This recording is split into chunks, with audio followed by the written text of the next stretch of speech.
Any other question?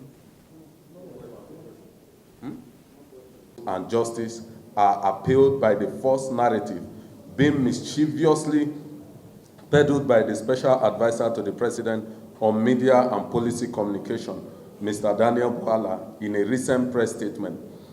Daniel Bwala committed two abominable sins in that infamous, treacherous, and misleading statement. First, he willfully and maliciously misrepresented the Christian Association of Nigeria, CAN, after his meeting with their leadership on the issue of the ongoing targeted genocide against Christians in Nigeria, stating the exact opposite of CAN's position on the subject matter, thereby claiming that there was no genocide against Christians in Nigeria. It is an unstatesmanly, unethical, dubious, if not criminal, to maliciously misrepresent people and attribute to them in public what they never told you in your private meeting with them.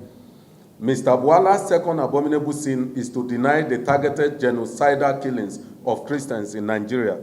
There have been sustained campaigns of extermination of Christians in Nigeria running unabated for almost 2 decades, in which tens of thousands have been killed, maimed, scores of Christian communities destroyed, and millions displaced within and outside Nigeria.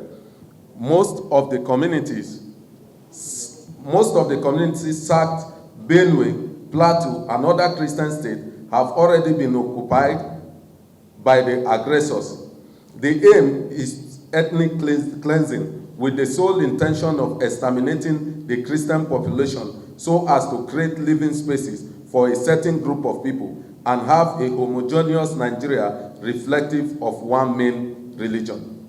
It is therefore a shame that Daniel Bwala, who hails from Borno State, the epicenter of Boko Haram's brutality, will live in flagrant denial of the extermination of his own people. He must have lost fellow ones in the course of the attack, or he must have also lost fellow Christians in the state. Yet, the cozy red wine of the presidential palace has blinded his sensitivity to the memory of their blood. Daniel Bwala's duplicity, whether it is for political correctness or a desperate bid to please his paymaster as an ignoble political jobber, has left his trail in nothing but a history that will judge him harshly. His denial of the plight of the Christian population of Nigeria, especially those of northern extraction, is an insult to the collective sensitivity of Christians, not only in Nigeria, but all over the world.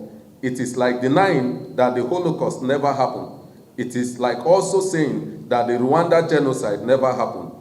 Daniel Bwala's action has added more pains to the trauma of war and the fear of extermination facing the Nigerian Christian community.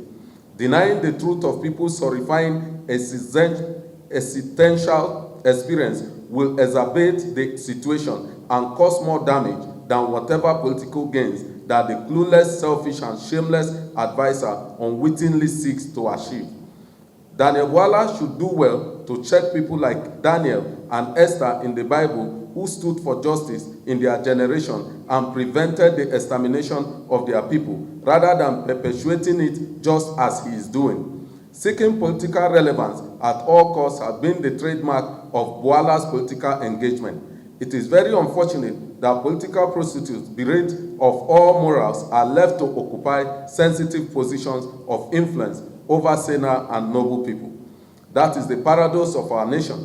In civilized climes, the antecedent of people like Daniel Bwala, treacherous and unreliable political charlatans.